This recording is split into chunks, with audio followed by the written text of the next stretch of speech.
Boa noite, então. Tema intenso, importante, né? Podia falar com essa leveza do Bruno, mas vamos lá. Quando esse tema veio alguns meses atrás, eu pensava, poxa vida, logo eu falar de perdão, e a gente fica se pensando assim sobre isso, né? Estar aqui, estudar a doutrina é sempre muito gratificante, estar aqui é uma oportunidade, eu acho, cada vez mais a cada um de nós de aprender mesmo, e de talvez vivenciar com um pouco mais de profundidade, pelo menos no tempo que a gente fica se dedicando ao tema, esse cuidado especificamente com o perdão, no caso, né? Então, parte do que eu trago aqui vem, obviamente, da doutrina, mas vem muito de reflexões, de coisas que eu acredito, de coisas que são importantes, mas especialmente de coisas que a doutrina nos traz, né? Então, esse tema, ele aparece em várias obras, as obras básicas são repletas de ensinamentos acerca do que é esse perdão. Especificamente, eu gostaria de citar o capítulo 10 do Evangelho, que é um capítulo que fala de uma das bem-aventuranças, que é bem-aventurados os que são misericordiosos, e é um capítulo lindo que fala sobre vários aspectos do perdão. Esse livro do Divaldo, por exemplo, quando fala do perdão e do auto-perdão, também traz uma mensagem maravilhosa. No YouTube a gente encontra várias palestras falando sobre vários aspectos, e claro, a gente precisa escolher algumas coisas para falar, mas muito do que eu vou falar está aqui, nesse capítulo 10, algumas ideias do Emmanuel também, mas esse capítulo, ele vai falar exatamente sobre essa bem-aventurança, né? E quando Mateus cita lá, num primeiro momento, que bem-aventurados são os misericordiosos, né? E aí a gente pensa assim, que misericórdia é essa, né? E ele começa nos falando, o Evangelho começa nos falando como essa misericórdia sendo um complemento da brandura. Então, uma necessidade importante que a gente tem de desenvolver como espíritos encarnados que aqui estamos, né? E aí ele continua, eu vou falar só das primeiras partes aqui do capítulo para a gente entender esse contexto todo, né? Quando ele diz pra gente que se a gente perdoar as falhas que os homens fazem a nós mesmos, também o nosso Pai vai perdoar aos nossos pecados. E aí a gente começa a ver esse perdão como uma via de mão dupla, né? Então eu preciso perdoar para que eu seja perdoado, né? E aí ele continua dizendo que se contra vós pecou o vosso irmão, né? Então se a gente foi de alguma forma, né, tocado por alguma coisa que o nosso irmão nos fez, né? E aí ele diz, quando pergunta a ele, né, Jesus, quantas vezes devo perdoar? E aí Jesus diz, né, perdoe até 70 vezes 7 vezes. E como boa matemática, eu sempre faço essa conta, né? O que é esse 70 vezes 7 vezes? E, na verdade, é uma grande ilustração para a gente entender que esse perdão ele é infinito, né? E ele é tão infinito, e ele é tão estudado, né? Quem já fez o ESD lembra lá do RIP, né? Resiliência, indulgência e perdão. Então, ele vem nas nuances de vários ensinamentos, nos mostrando da sua importância. E principalmente quando a gente entende, né, que esse contexto de perdão que a gente percebe hoje, que talvez a gente ensina para os nossos filhos desde pequenininhos, assim, que a gente entende, que a gente fala da importância desse perdão, é algo que durante a história, né, na civilização como um todo, talvez não fosse sempre assim. Esse perdão, como a gente entende hoje, não era o perdão como se entendia lá atrás, né? Tem uma frase que vem, né, que Buda já dizia no Oriente, porque o perdão ele tem muito contexto do Ocidente, né? Um nascimento muito ligado ao cristianismo. Se a gente pensar que lá atrás o homem vivia naquela lei do olho por olho, dente por dente, lá o perdão não era um contexto usual, né? Então, não existia essa necessidade de perdoar. Se alguém me feria, eu feria na mesma forma, né? Então, se alguém me matava, eu tinha que matar, né? Se eu era ferido de alguma forma, materialmente falando, eu tinha todo o direito de fazer a mesma coisa, e era assim que as leis funcionavam, né? Então, ao longo do crescimento dessa humanidade, esse contexto de perdão, ele foi se modificando ali no lado, né, do Ocidente. Mas, lá no Oriente, essas ideias do perdão, elas vêm como a gente vê hoje, né? E aí tem algumas frases, por exemplo, tem uma frase bem conhecida de Buda, que ele dizia assim, né? Ser como o sândalo que perfuma, mesmo quando o machado o fere. né? Então o sândalo, a planta, né? Que mesmo quando recebe o machado, quando vai ser cortado, o que ele faz, né? O que a planta faz? Exala o perfume, né? Então mesmo quando machucado, né? E aí a natureza nos mostra muito isso, né? Dessa necessidade do perdão, mesmo assim exala o seu perfume, né? E a gente se pergunta, né? Quando que a gente vai fazer isso, né? Quando que a gente de fato vai conseguir perfumar, quando às vezes a gente não consegue nem mais olhar, né, no rosto daquele que nos fez o mal, né? E é um pouquinho disso que a gente vai falar. E para falar disso, tem uma passagem lá na Boa Nova de Humberto de Campos, né, de Irmão X, na verdade, psicografado por Humberto de Campos, que chama o Perdão, que ele vai contar sobre a volta de Jesus a Nazaré. Né? Então tem um contexto de que Jesus vinha com seus apóstolos e estava voltando a Nazaré, que era a cidade de onde se fala que ele nasceu, e aí a controvérsia se foi realmente lá ou não, mas enfim. É a cidade onde ele cresceu, então todos que lá habitavam conheciam Jesus de pequeno, de onde ele esteve, e iriam receber então esse Messias, esse prometido, e receberam Jesus, né, junto com seus apóstolos, de uma forma não muito boa, né? Então, as pessoas ridicularizaram Jesus, foi um dos lugares mais difíceis, um dos espaços mais difíceis que ele esteve com os apóstolos, segundo as narrativas, porque ele foi muito questionado. E aí diziam, tá, mas quem é esse? Aquele que cresceu aqui? Esse é o Messias? Esse? Não é, não pode. Né? Então, ele foi muito ridicularizado. E qual foi a postura de Jesus quando isso aconteceu? Ele simplesmente convidou os apóstolos a se retirarem. Vamos sair daqui e não vamos mais ficar aqui. Então ele não rebateu, ele não discutiu, né? Apesar de que os apóstolos, de certa forma, se perderam um pouco nisso, né? E de fato, em alguns momentos até criticavam aqueles que falavam, e muito criticaram, mas ele se afastou, e claro, na sequência desse afastamento, dessa saída da cidade, os apóstolos começaram a conversar com ele a respeito desses feitos. E aí, tem uma fala bem interessante do Jorge Elahá, em que ele faz um resumo dessas conversas, que está narrada lá no Boa Nova, né? E ele fala das 10 lições que Jesus trouxe aos apóstolos quando eles fizeram perguntas acerca daquilo que aconteceu nessa passagem, que não é narrada em todos os detalhes, mas que nos trazem vários ensinamentos sobre o perdão. Então os apóstolos, principalmente Filipe e Pedro, né, segundo o que consta lá, foram aqueles mais exaltados, aqueles que mais perguntavam, foram fazendo perguntas para Jesus do porquê que ele tinha agido daquela forma, né? Então o que tinha acontecido afinal de contas. E aí, dentre esses 10 ensinamentos, uma das coisas que eles diziam era, né, mas por quê, né? Por que fazer isso? E aí Jesus trazia muito, por que se você saiu de lá? Por que você simplesmente foi embora e não disse nada e não se defendeu, né? Era uma das perguntas que eles diziam. E aí Jesus respondia a eles dizendo que a melhor réplica é o nosso próprio trabalho. Que muitas vezes a gente se perde tentando se defender com palavras e a gente não consegue mostrar isso através do nosso trabalho, através das nossas ações. E aí ele dizia, é melhor tomar a água, né? A água, aquela que a gente toma, acalma, pensa e não fala.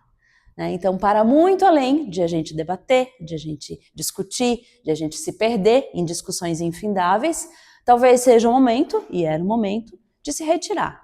Né? E essa retirada, ela mostrava esse trabalho, ela mostrava essa maturidade de entendimento, né? E daí, claro, os ensinamentos, eles dão um puxão na orelha, na outra orelha, e assim eles vão, porque a gente vai se vendo dentro disso tudo, né? No nosso dia a dia e naquilo que a gente vive. E aí eles continuam dizendo, né? Mas Senhor, mesmo assim, mesmo entendendo isso, você poderia ter se defendido, né? Pelo menos ter tentado. Filipe dizia para ele, eu te defendi. Por que é que tu não te defendeste? Né? Porque eu fiz a defesa a você. Por que você não fez isso? Né? E aí Jesus dizia isso, ó. Eu só vou me defender quando os meus atos refletirem as minhas palavras. Então imagina Jesus dizendo isso, né? O que a gente vai dizer, né? E ele diz do cuidado disso, né? De que às vezes nas nossas palavras a gente defende ideias, defende assuntos, defende pessoas, mas a gente não consegue vivenciar isso e viver isso. né? Então, olha a importância desse processo, né? E a gente está falando de perdão, né? Então, ele está falando das 10 lições relacionadas ao perdão. A gente aprende nesse estudo que o perdão, ele não é um acontecimento, ele não é uma coisa assim, tipo, eu vou perdoar. Que o perdão é um processo. Ele precisa ser vivenciado pouco a pouco, dia a dia, nas pequenas coisas, para que a gente consiga alcançá-lo em plenitude. Né? Por isso que os ensinamentos eles vão vindo assim. Né? E eles continuam dizendo, né? A gente faz um trabalho tão bom e eles não reconhecem, criticam. E será que é um ato de amor criticar? Né? Afinal de contas, eu estou vendo o outro fazendo um trabalho tão bom e eu critico, né? E eu fui criticado. Eu estou fazendo bem, eu estou ajudando o meu próximo e eu sou criticado. E Jesus dizia, né?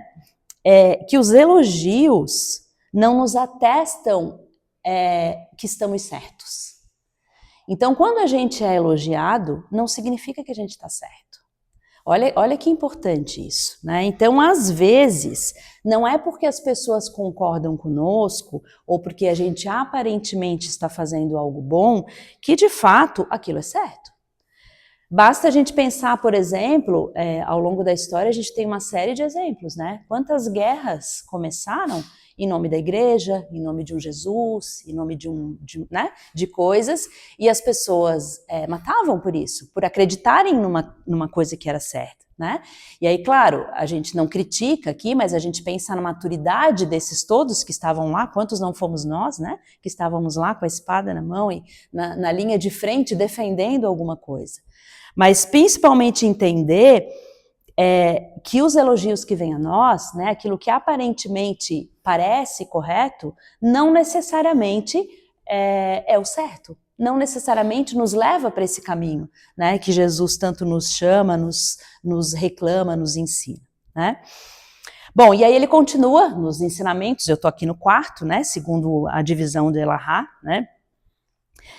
Os apóstolos diziam assim, né? Mas eles não entendem o que a gente está fazendo. Então tá. Então, o problema deles é que eles não estão entendendo o que eu faço. Eu estou fazendo o meu melhor, eu estou me dedicando, mas as pessoas não entendem, né? Isso quase não acontece com a gente. A gente sempre acha que a gente está fazendo melhor, o certo, mas as pessoas é que não estão entendendo, né? Eu estou fazendo o que está certo, ele é que não está. Então tudo bem, ele não está entendendo, então deixa ele ali, eu não vou me debater com ele, tudo bem, né? E aí Jesus diz, e essa vem, né?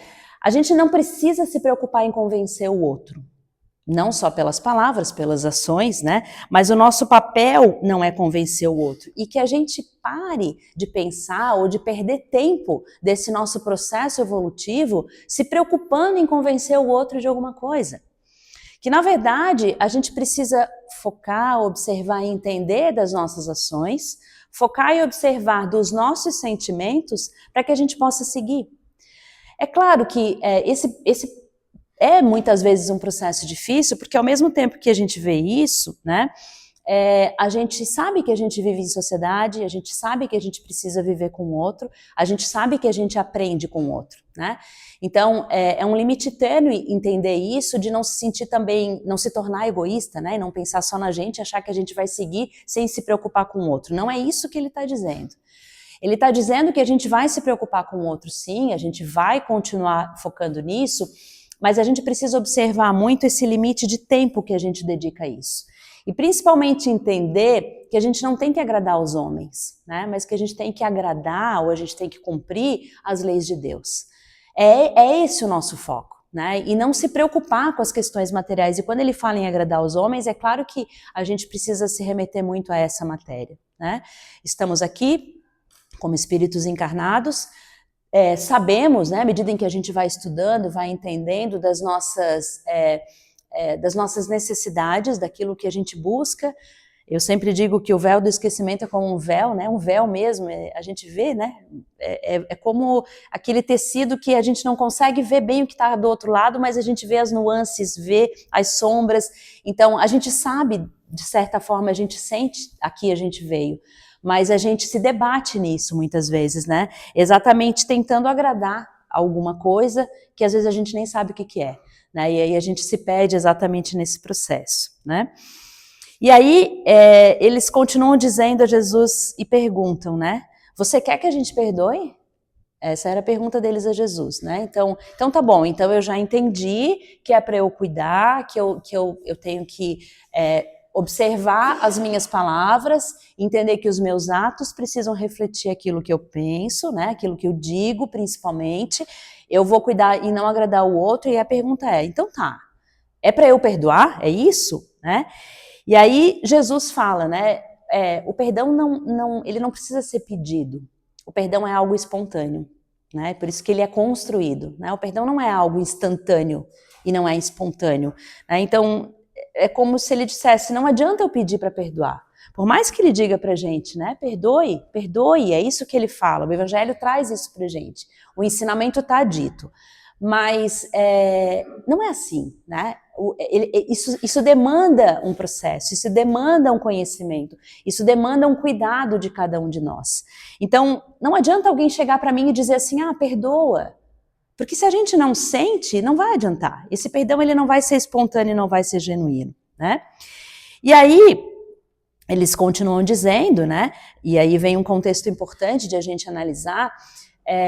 Quando esse perdão envolve, por exemplo, algumas agressões que são mais sérias, né? Até mesmo agressões físicas, se a gente pensar assim, né? Por exemplo, se eu perdoar aquele que me esfaqueou, aquele que me maltratou fisicamente, talvez ele faça de novo, né? E aí como é que fica isso? E aí vem um outro importante ensinamento, né? O perdão não é esquecer, né? E principalmente não perder a necessidade de vigilância. E olha que importante isso, né? Então, eu perdoo genuinamente o meu sentimento, né? E a gente vai falar um pouquinho depois desse perdão como libertação mesmo. Mas eu perdoo, mas não é por isso que eu esqueço. Não é por isso que as coisas vão voltar a ser como eram antes. E nem é por isso que eu vou deixar de me tornar vigilante. Né? Então, assim, há um cuidado de cada um de nós, né? Quando a gente se aventura nas nossas relações, por exemplo, a gente pode entender esse perdão e pode perdoar, mas isso não significa que a gente vai esquecer, né? Esquecer sim, né? Mas que a gente vai retomar aquilo que a gente viveu antes, nem tampouco que a gente vai deixar de ser vigilante. Né? E essa vigilância, ela não envolve só o cuidado físico e material, mas a vigilância de pensamentos mesmo, né? Porque muitas vezes o nosso pensamento que não se desconecta com o outro, né? Porque às vezes a gente consegue deixar de visualizar essa pessoa, a gente consegue deixar de conviver com ela, né? Vamos pensar nos relacionamentos aí, mas a gente não se desconecta em pensamento, né? Então essa vigilância ela é importante. Então o perdão não exclui ela, né? Não exclui essa necessidade. Tem um livrinho de mensagens que ele diz para a gente fazer um exercício que é bem interessante, o exercício de a gente mandar flores aos nossos inimigos.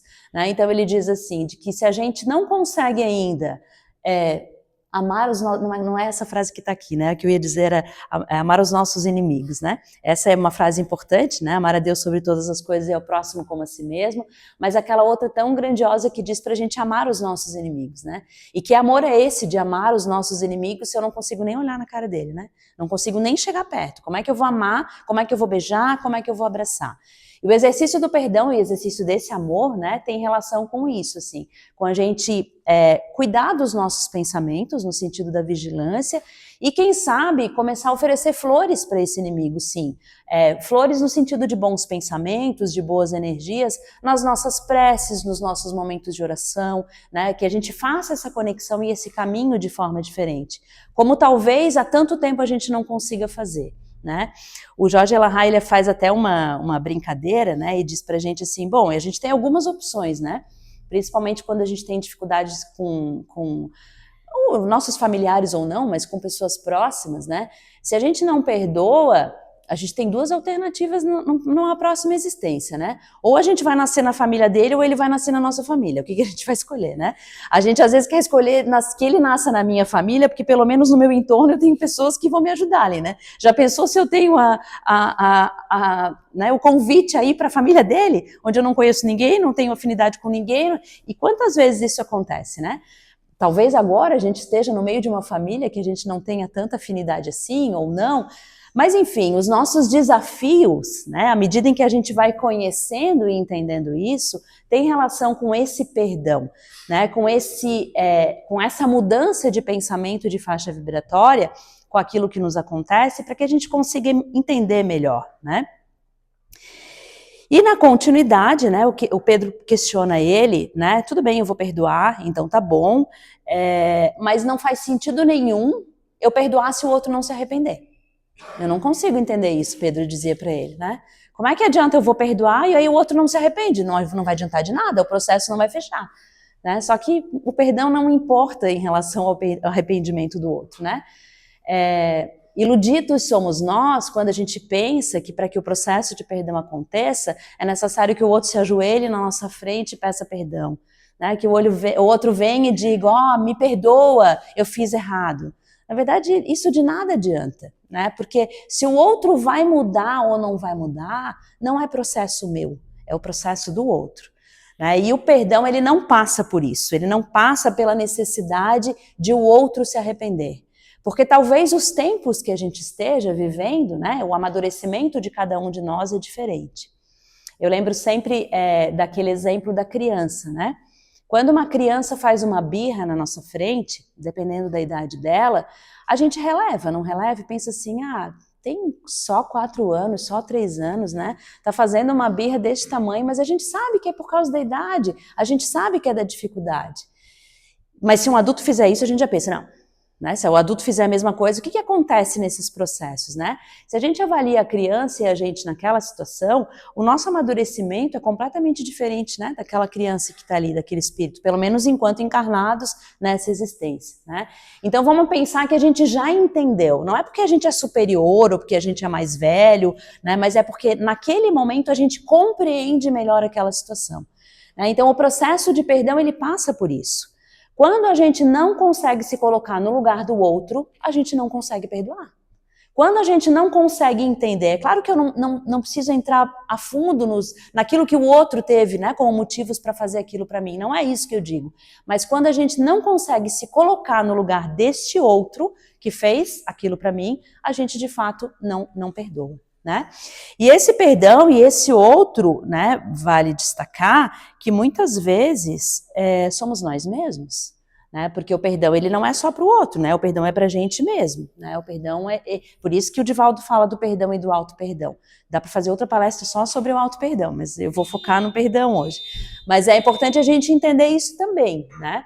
Porque às vezes a gente passa essa existência toda sem pedir desculpas para a gente mesmo, sem entender que a gente também erra, né? E sem se perdoar. E muitas vezes se mutilando mentalmente, né? Porque a gente já não se mutila mais, pelo menos não é usual a gente ver nos dias de hoje essa mutilação, como acontecia no passado, como tantas vezes a gente fez, mas a gente se mutila nos vícios, na comida, na bebida, nos maus hábitos, né? Falando que não deve. Então, assim, entender estes processos internos também é importante para que a gente aprenda a perdoar. A gente vai saber fazer com o outro aquilo que a gente sabe fazer com a gente mesmo, né? E aí ele continua dizendo, né, sobre o merecimento do perdão, né? Então, o criminoso não merece um perdão. Afinal de contas, ele matou, ele roubou, ele fez coisas que às vezes a gente acha até absurdas, né? Então ele não merece ser perdoado. E aí a gente pergunta, quem somos nós? Somos juízes? Somos aqueles que sabem, né, e que sabemos tudo? É claro que não, né? E aí uma das perguntas que a gente pode se fazer é se existe alguma situação em que o perdão não é possível, né? Será que a gente de fato não vai conseguir perdoar?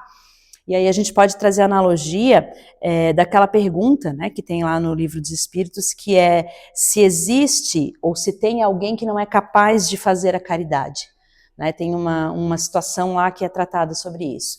E a resposta dos Espíritos a esse questionamento é que os egoístas têm dificuldade de fazer a caridade. Mas quando a gente fala sobre perdão, não existe uma característica específica que nos impeça de perdoar. Existem circunstâncias diferentes que nos dificultam ao perdão, né? Então, todos nós temos condições de perdoar. É mais ou menos isso que acontece, né? E o nosso amadurecimento, o nosso crescimento vai nos auxiliando nesses processos, o que é bem interessante de a gente compreender, né? Bom, na continuação, tem algumas mensagens de Emmanuel aqui, né?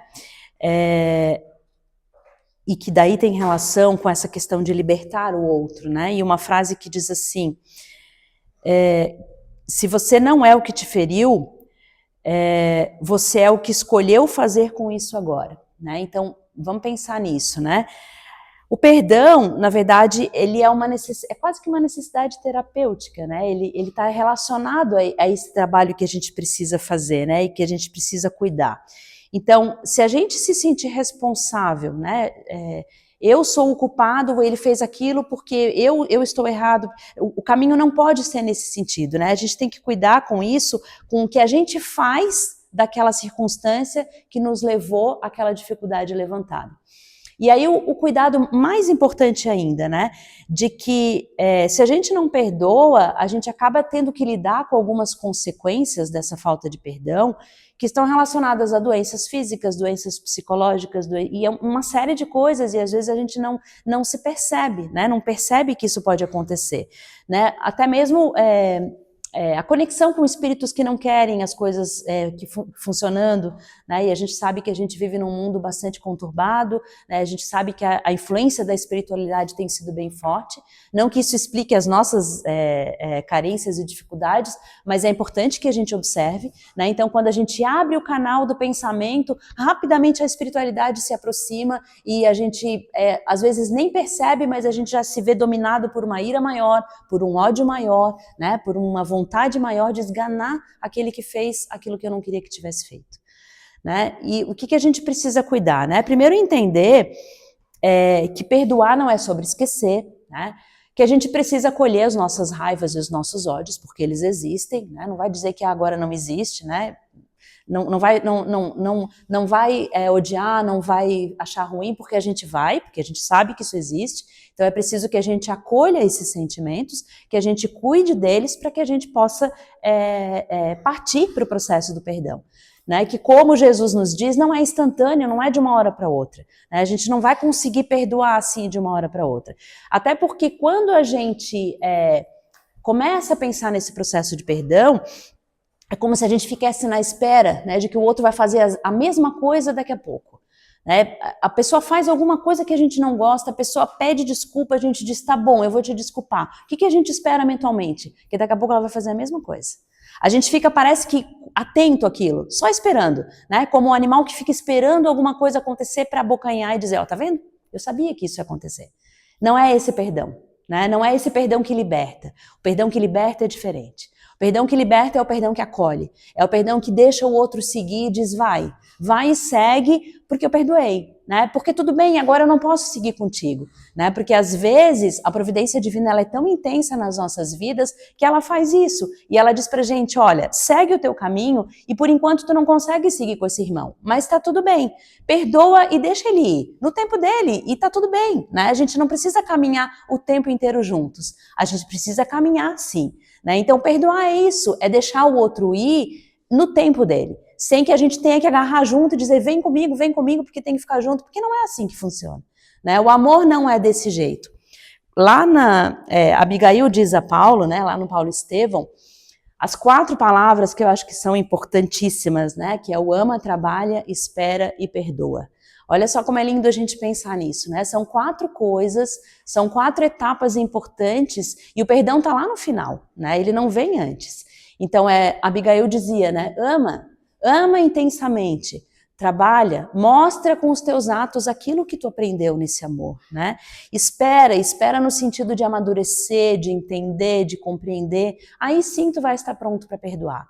Então não é esse perdão que é dito no Evangelho, né? Que às vezes a gente quer instantâneo, que às vezes a gente quer muito rápido, que às vezes a gente quer, né, de uma hora para outra. É esse perdão que vem junto com o progresso, que vem junto com o crescimento, né? Então, quando a gente estuda um pouquinho mais sobre ele, a gente entende que o perdão, ele tem relação com construção, né? Com crescer, com aprender. E para a gente encerrar, eu queria trazer uma mensagem que para mim não tinha como não trazer, né? Falar de perdão para mim é sempre lembrar dessa passagem. Tem 2 passagens importantes, assim. Mas lá no livro Amor e Perdão, desculpa, Coração e Vida, com o título Amor e Perdão, é o livro de Chico Xavier, tem uma partezinha, um texto que eu vou me permitir ler aqui para vocês, para eu não perder nada, né? Que tem relação ao encontro de Maria de Madalena, né? Maria, com Jesus, quando ele desencarna, né? E o diálogo, é claro que eu vou chorar, né, gente? Não tem como, mas porque é uma passagem muito linda. Assim. Então, ele vai dizer o quê, né? Jesus volta a Maria, depois de desencarnar, e ele encontra com ela, né? E ela pergunta a ele, Senhor, onde estivestes? E aí Jesus diz, não, Maria, não fui ao alto, nem me elevei sequer um palmo à luz do firmamento. Quem ama não consegue achar o céu de um salto. Ao invés de subir aos altos esplendores, desci, mas desci muito aos reinos inferiores. Despertando no túmulo, escutei os gritos de aflição de alguém que muito amei e que muito amo ainda. Embora visse além a luz, sempre mais linda, sentia nesse alguém um amado companheiro em crises de tristeza e de loucura. Fui à sombra abismal para a grande procura. Isso tudo é Jesus falando a Maria. E ao reencontrá-lo, amargurado e louco, a ponto de não mais me conhecer, demorei-me a afagá-lo e pouco a pouco consegui que ele enfim pudesse adormecer. Senhor, interrogou Madalena, quem é o amigo que te fez descer antes de procurar a luz do Pai? Jesus replicou em voz clara e serena, Maria, um amigo não esquece a dor de outro amigo que cai. Antes de me alterar a celeste alegria, ao sol do mesmo amor de Deus em que te elevas, vali-me após a cruz das grandes horas mudas e desci para as trevas, a fim de aliviar a imensa dor de Judas. Se não existe maior perdão que esse, a gente ainda precisa entender tantas coisas, né? E essa é uma passagem de Jesus falando de perdão a Maria, quando ele descreve, então, né, essa ida a Judas, né, depois que ele cometeu o suicídio, tamanho era o seu arrependimento, né?